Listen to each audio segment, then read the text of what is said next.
성경통독 레시피 175페이지 17과 하늘보석 욥 통포인트 친구들의 질문, 욥의 질문, 하나님의 질문. 욥은 하나님의 기쁨이고 하나님의 자랑이었습니다. 그는 악에서 떠나 순전하며 하나님을 경외하는 사람이었습니다. 그러한 욥이 어느 날 하나님의 허락하심으로 사탄을 통해 감당하기 힘든 고난을 겪게 됩니다.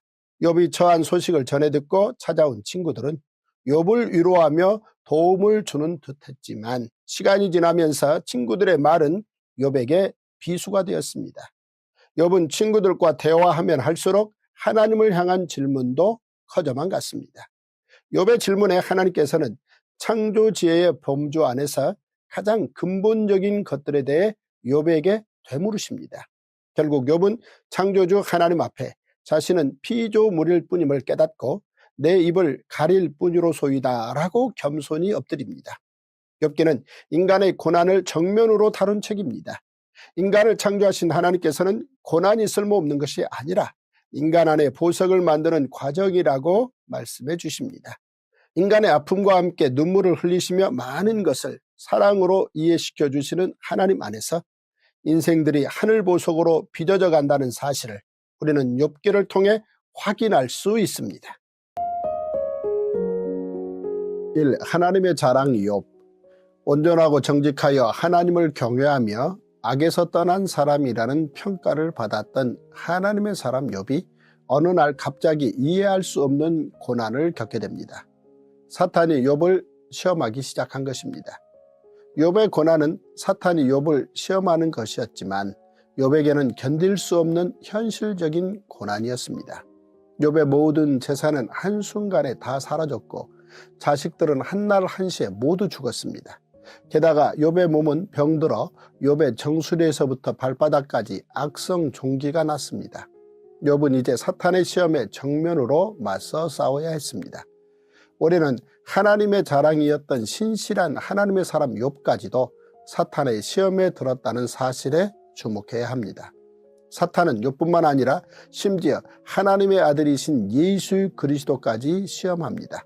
그러므로 누구나 시험에 들 수 있다는 사실을 알아야 합니다. 다만 사탄의 시험을 싸워 이기느냐 아니면 사탄에게 지느냐가 문제입니다. 욥은 끝내 사탄이 원하는 입술과 마음으로 하나님을 원망하는 일을 하지 않으므로 시험에서 이깁니다.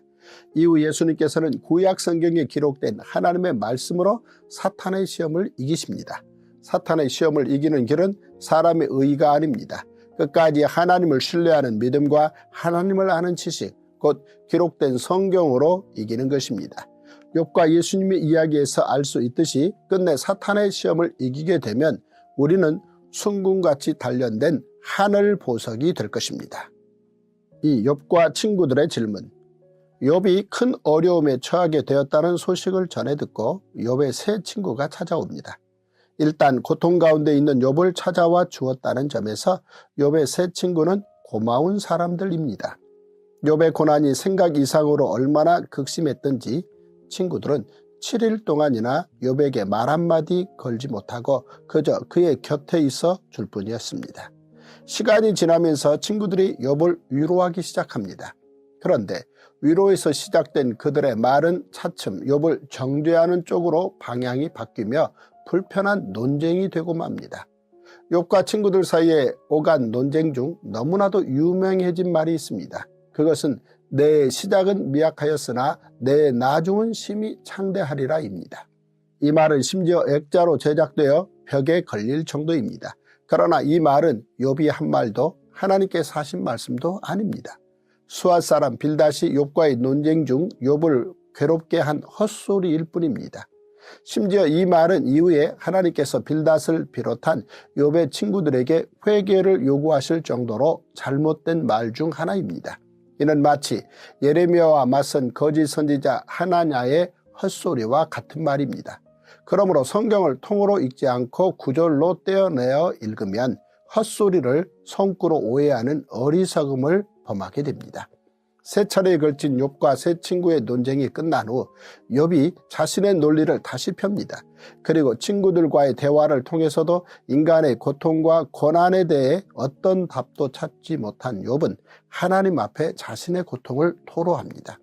이어서 욥과 세 친구의 평행선 같은 논쟁을 지켜보던 엘리후가 등장합니다. 그런데 엘리후 또한 욥의 고통에 대해 제대로 이해하지 못하며 아무런 해결도 주지 못합니다. 그의 발언을 계기로 욥과 친구들의 논쟁은 하나님의 말씀, 곧 하나님과 욥의 만남이라는 반전으로 이어집니다.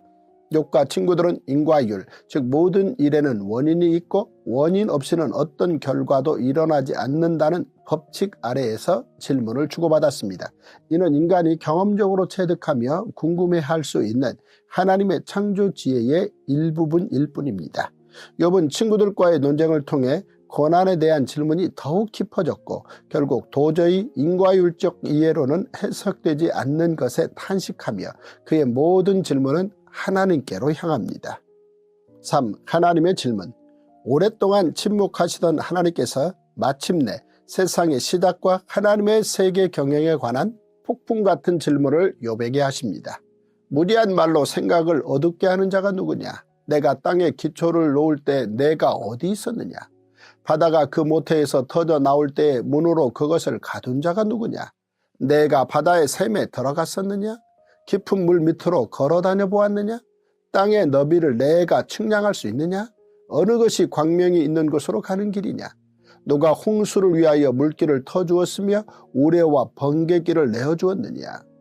하나님께서는 창조 아래 인간이 경험으로 이해할 수 있는 범위, 즉 창세기 1장 범위에서만 질문하셨습니다. 하나님의 창조 이전의 섭리와 예정에 대해서는 언급조차 하지 않으셨습니다. 오직 창조 지혜에 관한 편린들만으로도 하나님의 크고 위대하심을 깨달을 수 있도록 하신 것입니다.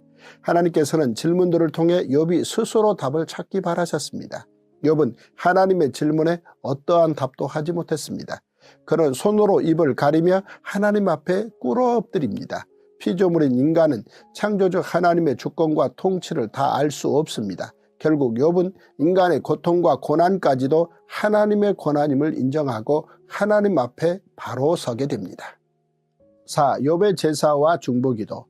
욥은 하나님의 위대한 경륜을 깨닫지 못하고 탄식했던 자신을 회개하며 고통과 고난의 단련을 통해 자신을 순금같이 만드신 하나님을 찬양합니다. 하나님께서는 욥을 정죄하며 고통스럽게 한 친구들을 용서하시는 조건으로 욥의 중보기도와 번제를 요구하셨습니다. 욥의 친구들은 그들이 직접 하나님께 용서를 구하는 번제를 드릴 자격조차 얻지 못한 것입니다. 결국 욥의 중보기도로 친구들은 하나님께 용서를 받게 됩니다.